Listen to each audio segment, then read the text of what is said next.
যে আমাদের বাচ্চাদেরকে ওদের লক্ষ্যটাকে স্থির করাবেন, ওদের জীবনের লক্ষ্যটাকে। 1 নাম্বার, ওদের জীবনের লক্ষ্য হবে জান্নাত। এবং আমাদের বরেণ্য যে মানে সিংহ পুরুষরা আছেন উম্মার, ওদেরকে চিনাই দিবেন, ওদের মতো ওদেরকে হতে বলবেন। তোমাকে হামজার মতো হতে হবে, তোমাকে খালিদের মতো হতে হবে, তোমাকে ওমর ইবনে খাত্তাবের মতো হতে হবে, তোমাকে আলী ইবনে আবি তালেবের মতো হতে হবে, তোমাকে মারিয়াম আলাইহিস সালামের মতো হতে হবে, তোমাকে আয়েশার মতো হতে হবে। এই চেতনাগুলো ছোটবেলা থেকে ওর মধ্যে ইনস্টল করেন। ও সামনে একটা রোল মডেল দেখবে যে আমাকে এরকম হতে হবে। এইসব ক্যাটরিনা সব ফেলান, এগুলা পরিমণি সব ফেলান, এগুলা বাদ দেন। যা চলতেছে যে সাকিব টাকিব সব বন্ধ করেন, এইসবে কোনো ফিউচার নাই। এইসব ফিউচার হয়তো দুনিয়াতে কিছু দিতে পারে, কিন্তু পরকালে আল্লাহ পাকের আযাব গজব থেকে বাঁচার কোনো অপশন নাই। 2 নাম্বার, সন্তানকে নিজের মনে করবেন না। সন্তানকে মনে করবেন এটা আল্লাহর আমানত আপনার কাছে। এই আমার ছেলে, এটা আমার ছেলে না, এই ছেলেটা আল্লাহ পাক আমাকে দিয়েছেন। বিশ্বাস করেন, আমরা তো ওকে নেওয়ার জন্য চেষ্টাও করি নাই। এমন হয়নি আপনাদের সময়? সন্তান না চেষ্টা করতো সন্তান আসে নাই? কোন ক্ষেত্রে এমন হয়েছে সন্তান নষ্ট করার মানুষ চেষ্টা করছে, তাও সন্তান আল্লাহ দিয়েছেন। সন্তান আমার না, সন্তান আল্লাহর দেওয়া, আমার কাছে আমানত। একে যদি আমি সুসন্তান রূপে মানুষ না করি, আগামী দিনে ওমর না বানাই, তাহলে আল্লাহ আমাকে ধরবেন। That's all. 1 নাম্বার, সন্তানকে ওর গন্তব্য চেনাবেন, ওকে আমাদের সিংহ পুরুষদেরকে পরিচয় করাই দিবেন, ওর মতো তাদের মতো হতে বলবেন। এবং সন্তানকে আপনার নিজের মনে করবেন না, সন্তানকে মনে করবেন আল্লাহর দেওয়া জাস্ট একটা আমানত। 3 নাম্বার, সর্বোচ্চ সেরা কারিকুলাম যারা দিচ্ছে ওই রকম প্রতিষ্ঠানে আপনি ওকে পড়াবেন। এরকম প্রতিষ্ঠান যদি সরকার দেয় তাহলে সরকারি প্রতিষ্ঠানে পড়াবেন, আমার কোনো সমস্যা নেই। যদি না দেয় তাহলে বেসরকারি, আর যদি বেসরকারিও না থাকে তাহলে আমরা গড়ে তুলবো ইনশাআল্লাহ তাআলা। 3 নাম্বার হচ্ছে এটা, 3 নাম্বার। 4 নাম্বার, আল্লাহর ওয়াস্তে, এটা আমি প্রথমে বলতে চাইছিলাম, আল্লাহর ওয়াস্তে ডিভাইসের এডিকশন থেকে বাচ্চাদেরকে বাঁচান। ডিভাইসের এডিকশন এত মারাত্মক যে আমি নিজে এখন কোরআনের আয়াত ভুলে যাচ্ছি দিন দিন। এই ডিভাইস আমার হাতে যেটা আছে, এটা একটা পয়জন, এটা একটা হিপনোটাইজ করার যন্ত্র মানুষকে। এই মোবাইলের এডিকশন থেকে বাচ্চাদেরকে বাঁচাবেন আল্লাহর ওয়াস্তে। যদি আপনি বাচ্চাকে হাফেজ বানাতে চান, আলেম বানাতে চান, কারি বানাতে চান, মুহাদ্দিসা বানাতে চান, এটা হাতে থাকলে আপনি পারবেন না। এটাতে এডিক্টেড হয়ে গেলে আপনি কোনোভাবেই বাচ্চাকে মেমোরি ধরে রাখতে পারবেন না। বহু হাফেজে কোরআন ভুলে গেছে দিন দিন এটার কারণে। এটার মধ্যে অ্যাডাল্ট্রি অনেক কিছু আছে, ওরা এগুলো এখন বোঝে, কিন্তু ওরা ছোট নাই এখন। এগুলো একটা কার্টুন দেখতে গিয়ে ওরা 10টা দেখে ফেলবে, আজে বাজে জিনিস দেখে ফেলবে। এটার মানে ব্যবহারটাকে নিয়ন্ত্রণ করেন, ডিভাইস এডিকশনটা বন্ধ করেন। আল্লাহ পাক তৌফিক দান করেন, আমিন। 5 নাম্বার হচ্ছে ম্যানুফ্যাকচার্ড কোনো খাবার বাচ্চাদেরকে খাওয়াবেন না। ফিজিক্যালি ওদেরকে ফিট রাখার চেষ্টা করবেন। ম্যানুফ্যাকচার্ড খাবার মানে একটু আগে দেখলাম যে বাইরের খাবারগুলো এটা খাচ্ছে, চিপস টিপস ইত্যাদি, এগুলা ওর হজম শক্তি নষ্ট করবে, ফিজিক্যাল স্ট্রেংথ নষ্ট করবে, ওর মেমোরি শার্প হতে দিবে না। ওকে ভিতর থেকে ওই যে একটা শব্দ একটু আগে বলেছে এক ভাই, যে ব্রয়লার মুরগি বানাই দিবে, আসলেই তাই বানাই দিবে।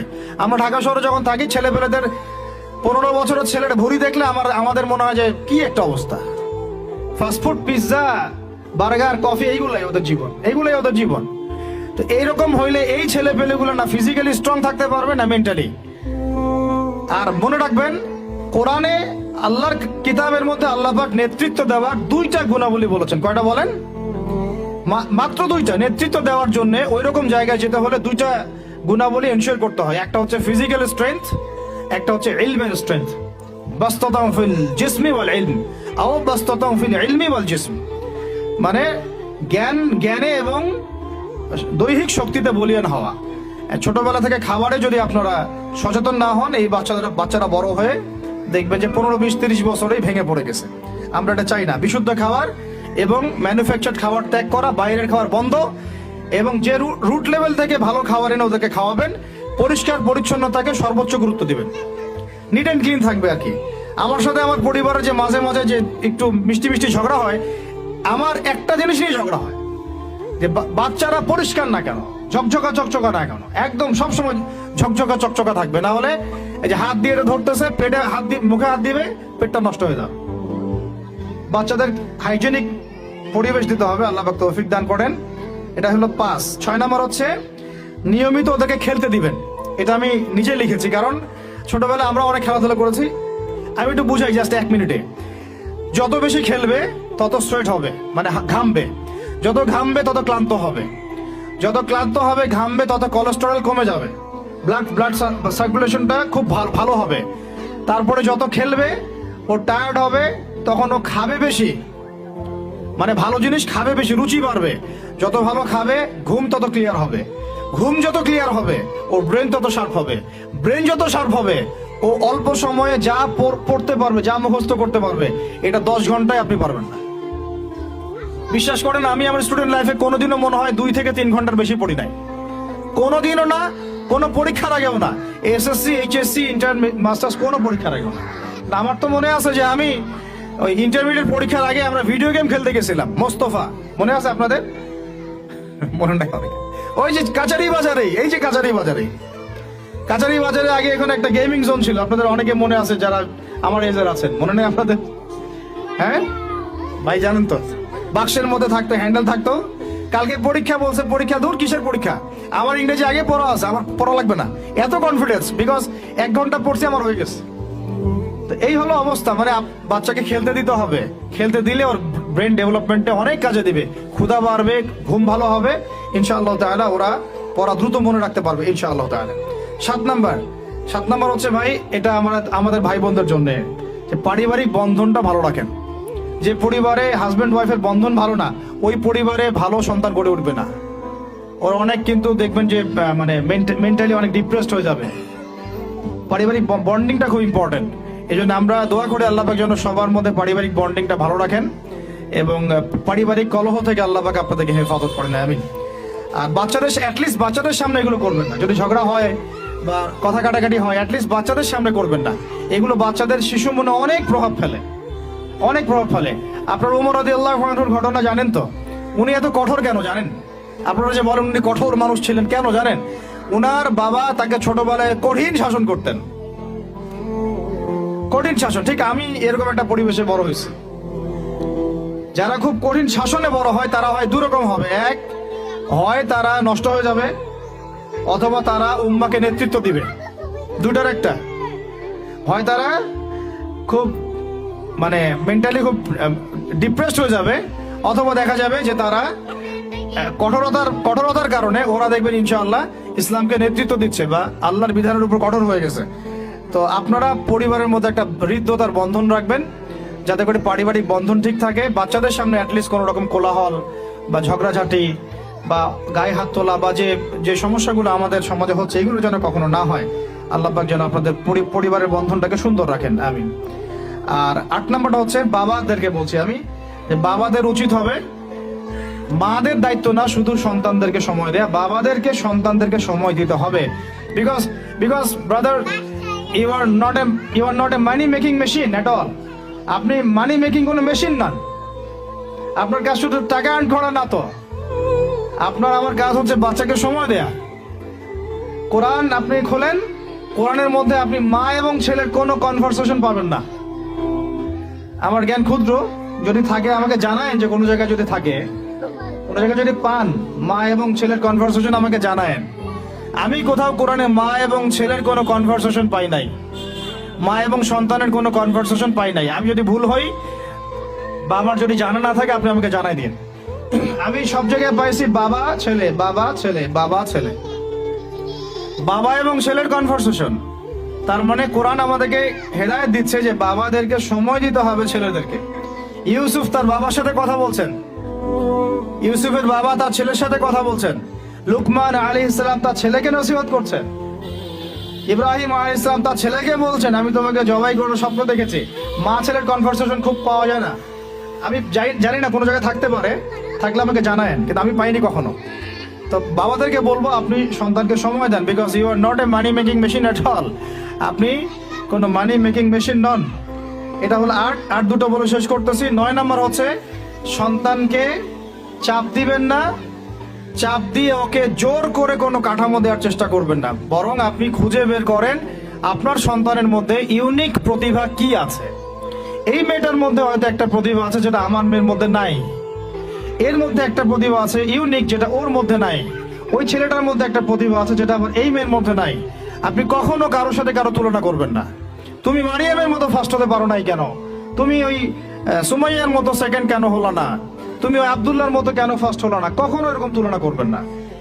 এগুলো করলে ছেলেরা ভিতর থেকে, মেয়েরা ভিতর থেকে খুব ডিপ্রেসড হয়ে যায়, আত্মবিশ্বাস হারায় ফেলে। ওরা মানে মনে করে হয়তো আমার দ্বারা কিছু হবে না। বরং আপনি আরো উৎসাহিত করবেন, কোনো সমস্যা নেই বাবা, কোনো সমস্যা নেই আম্মু, এবার বড় নেই, পরে এবার হবে ইনশাআল্লাহ। বরং তাদেরকে সময় দিবেন এবং খুঁজে বের করবেন যে কোন প্রতিভা আপনার মেয়ের মধ্যে, আপনার ছেলের মধ্যে আছে। কেউ দেখবেন খুব ভালো লিখতে পারে, কেউ ভালো আবৃত্তি করতে পারে, কেউ ভালো নেতৃত্ব দিতে পারে, কেউ ভালো দেখবেন যে মাশাআল্লাহ মুখস্থ করতে পারে। প্রতিভা বিচক্ষণতার সাথে ফাইন্ড আউট করতে হবে। এটা আমার কাজ বাবা হিসেবে, আপনার কাজ মা হিসেবে। আল্লাহ পাক আমাদেরকে এটা করার তৌফিক দান করেন। আমি জোর করে চাপায় দেওয়া যাবে না। আর একটা নসিহত শেষ, সেটা হলো আমরা তো 5 ওয়াক্ত নামাজ পড়বই, বাচ্চাদেরকে তো ইসলামিক পরিবেশ দিবই।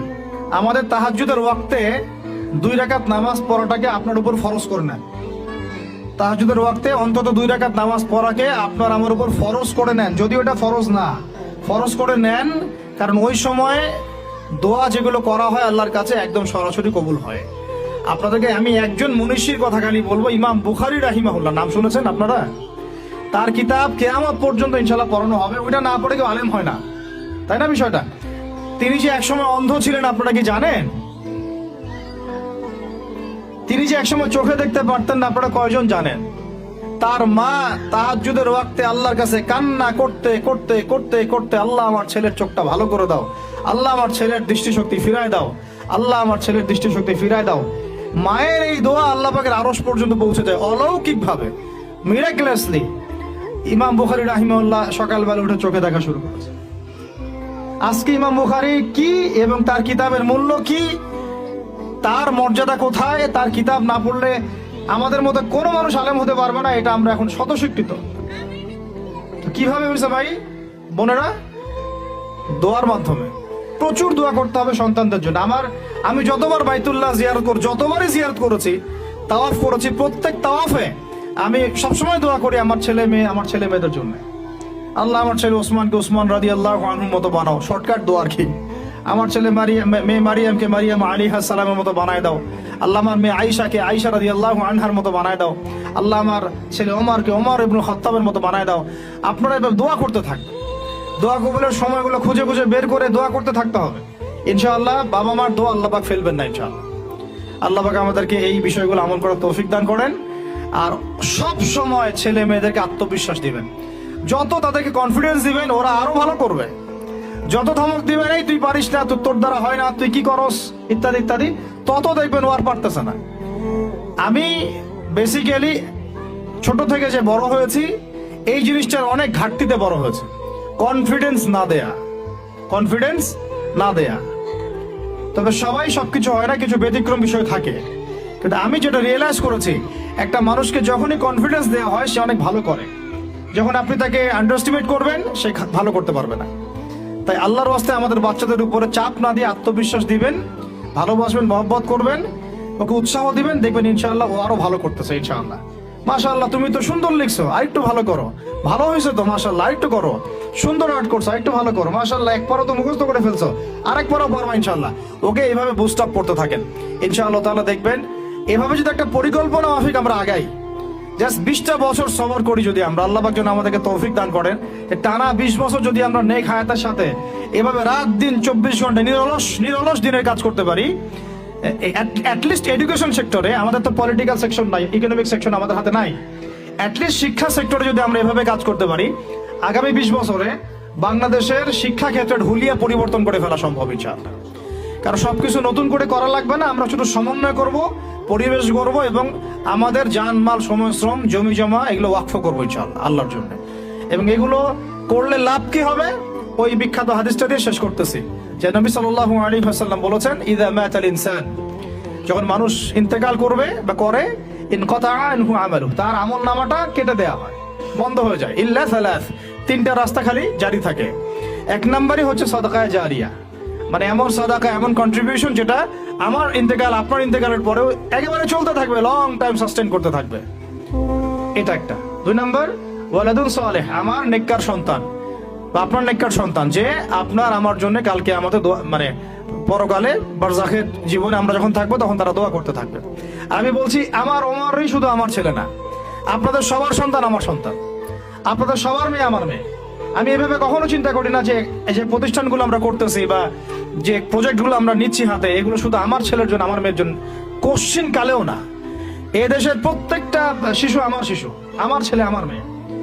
এদেশের প্রত্যেকটা বোন আমার বোন, এদেশের প্রত্যেক ভাই আমার ভাই। ওইভাবে চিন্তা করে আমাদেরকে না গেলে আমরা জাতিগত পরিবর্তন আনতে পারবো না। তখন আমরা স্বার্থপর হয়ে যাবো, আমার ছেলে বাঁচলেই হইলো, আমার মেয়ে বাঁচলেই হইলো। তখন হবে কি, আমার ছেলে আদতে বাঁচতে পারবে না, আমার মেয়েও বাঁচতে পারবে না। কারণ ফিতনা যখন সব জায়গায় ছড়ায় পড়বে, আমার ঘরেও তো ঢুকবেই, স্বাভাবিক। আর শেষ নাম্বারটা হচ্ছে আল ইলম, এমন জ্ঞান ইউনতাফাউ বিহিন নাস, যে জ্ঞান দিয়ে মানুষ উপকৃত হয়। এই হলো শিক্ষা প্রজেক্টগুলো। আল্লাহ পাক এই হাদিসটার উপর আমাদের সবাইকে আমল করার তৌফিক দান করেন, আমিন। আর আমি লম্বা করছি না, আপনাদের অনেকেই ক্ষুধার্ত, আমাদের বাচ্চারা ক্ষুধার্ত। আমরা দোয়া করি আল্লাহ পাক যেন আমাদের সবাইকে পবিত্র কোরআন এবং নবীর হাদিস অনুযায়ী জীবন গড়ার তৌফিক দান করেন।